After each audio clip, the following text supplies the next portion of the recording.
Today I want to group pivot tables by dates, but by weeks.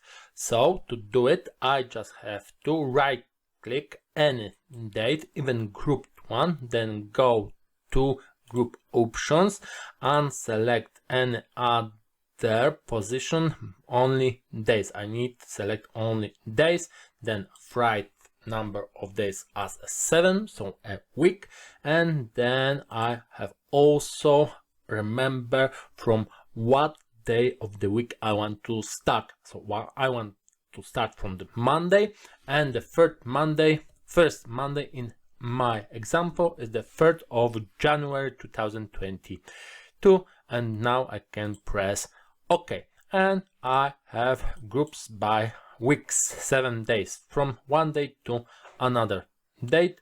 And I will also want this first date in the same matter, so F2, and let's write 0101 2022 space minus space, and we also this first row have in this same format. We can go to the end of our data, and this week is a whole week, so I don't have to change here anything. So I can just add sales to values and country to columns, and I have a nice pivot tables group by weeks.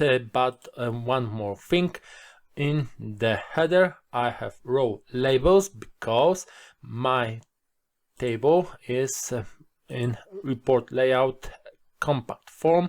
When I go to tabular form, I will get days from date. So once again, not the header I want, so I just select the cells and write weeks, and I prefer this header. So this is the pivot table I want.